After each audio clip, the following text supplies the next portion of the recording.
नमस्कार, आप देख रहे हैं आज तक और मैं हूं आपके साथ निशान चतुर्वेदी। इस वक्त की बड़ी खबर, जो अभी तक परिणाम आ रहे हैं उत्तर प्रदेश में, जो बायपोल हुए, जो उपचुनाव हुए, उसके परिणाम। यूपी में समाजवादी पार्टी ने 7 सीट जीती है, 1 पर आगे है।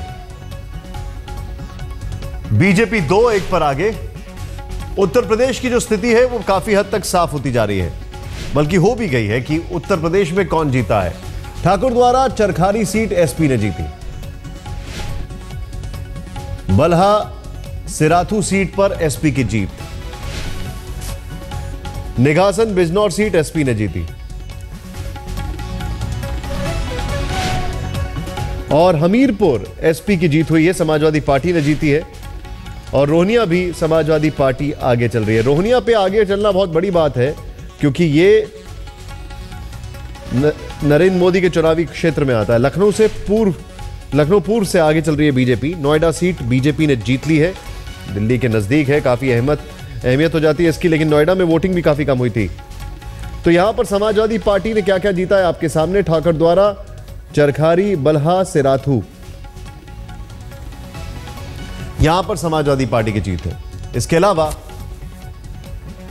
बीजेपी की जीत जो है, मोदी मैजिक जो है वो चित हो गया, ये साफ दिखाई देता है। लेकिन अगर ये कहा जाए मोदी का नाम का कितना कम इस्तेमाल हुआ था, तो एक अलग चीज सामने आती है। बीजेपी ने सहारनपुर जीत ली है सीट।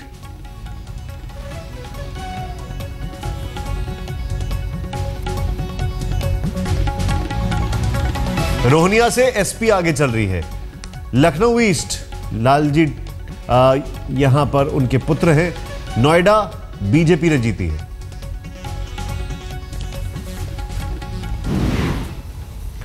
समाजवादी पार्टी की इस जीत के बाद अखिलेश यादव, उत्तर प्रदेश के मुख्यमंत्री, उन्होंने चुटकी ली है।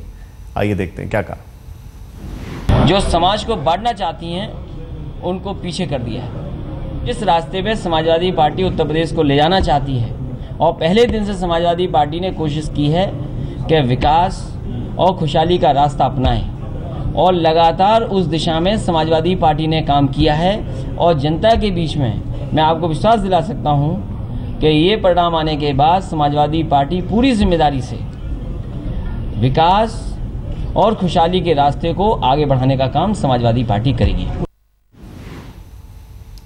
लेकिन बीजेपी के नेताओं की अगर बात की जाए तो किस तरीके से बयान आ रहे हैं। गौर करने वाली बात यह है कि अभी हाल ही में लोकसभा चुनाव हुए हैं। इस बीजेपी ने कमाल का प्रदर्शन किया था उत्तर प्रदेश में, लेकिन अब क्या हाल है सबके सामने स्थिति है। 11 में से 2 या 3। आइए देखते हैं क्या कहती है उमा भारती। एक जो सर्वे आया था कि मोदी जी की लोकप्रियता बढ़ रही है, और अगर आज लोकसभा के चुनाव हो जाएं तो सीटें बढ़ जाएंगी। लेकिन ये जो रिजल्ट आए हैं, ये निश्चित रूप से स्थानीय लोगों ने चयन में प्रक्रिया में कुछ भूलें की होंगी, लेकिन मोदी जी की लोकप्रियता दिनों दिन बढ़ रही है। मोदी की सरकार की लोकप्रियता भी बढ़ रही है। ये मीडिया चैनल में आया ही है कि अगर आज चुनाव हो जाए तो लोकसभा में और सीटें बढ़ जाएंगी। इसका मतलब जो स्थानीय नेता हैं, हम सबको आत्मचिंतन करना होगा कि हमसे भूलें कहाँ हो गई। मोदी की लोकप्रियता तो आपने ही बताई है। लेकिन सबसे चिंता का विषय अगर बीजेपी के लिए कहीं पर है तो वो है राजस्थान, क्योंकि अक्सर ये कहा जाता है कि उपचुनाव में जिसकी सरकार होती है वो जीतता है, लेकिन यहां पर उपचुनाव में राज्य में जिसकी सरकार होती है, लेकिन राजस्थान में तो बीजेपी की सरकार है, केंद्र में भी बीजेपी की सरकार है, और वहां पर कांग्रेस ने 4 में से 3 सीटें जीत ली हैं। यह अपने आप में एक चिंता का विषय हो सकता है बीजेपी के लिए।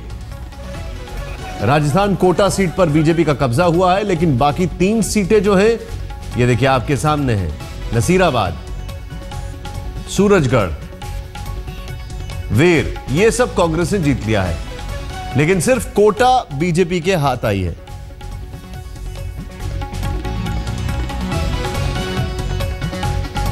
यह इस वक्त की बड़ी खबर है।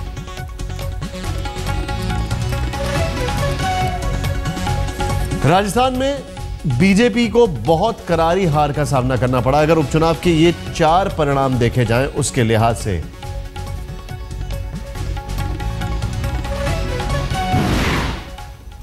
विधानसभा चुनावों में अप्रत्याशित जीत थी बीजेपी की। वो आंकड़े आए थे जो कि कभी नहीं आए थे। अशोक गहलोत के लिए काफी दिक्कतें हो गई थी, पूर्व मुख्यमंत्री हैं। आज क्या कहते हैं, आइए देखते हैं।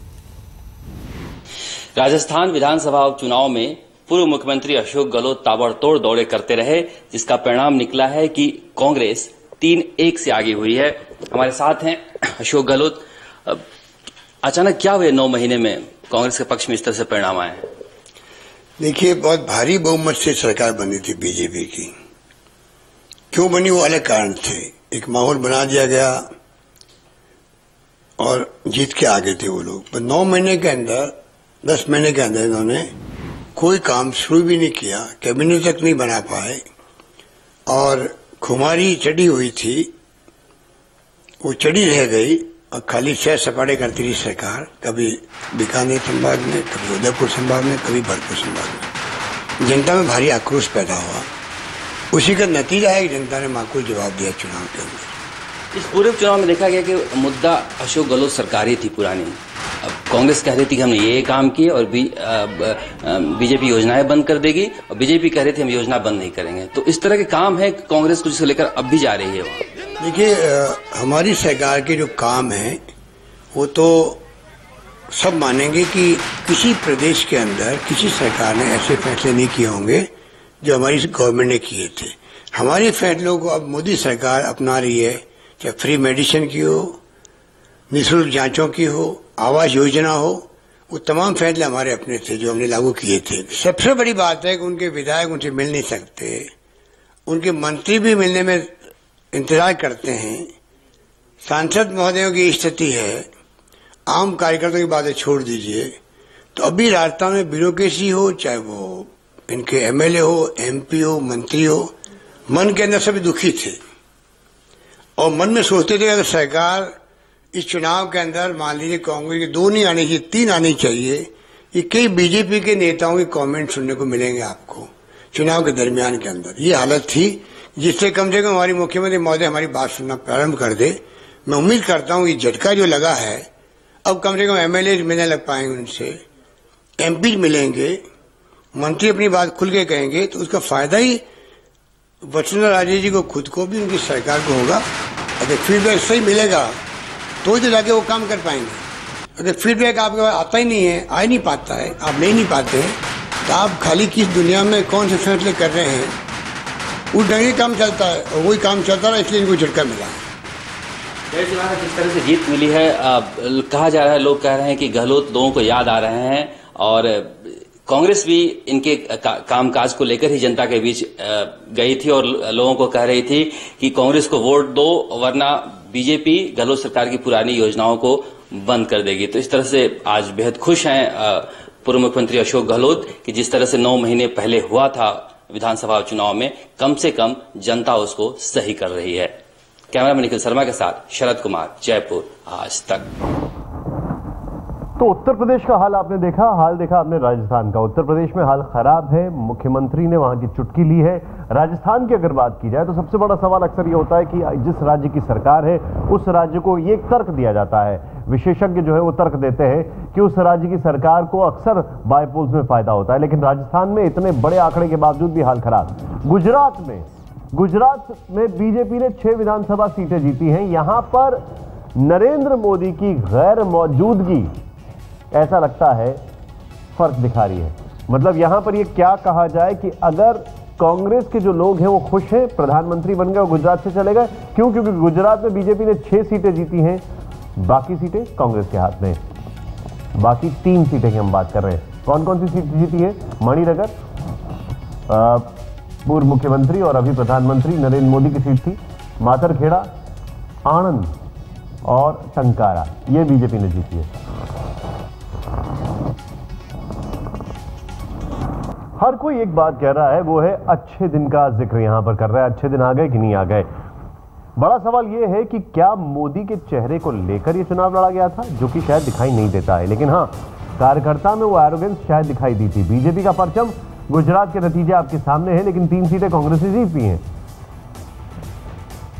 खंबालिया, दौसा और मंगरोल बीजेपी ने जीता है। टंकारा, मणिनगर, मातरखेड़ा, आणंद।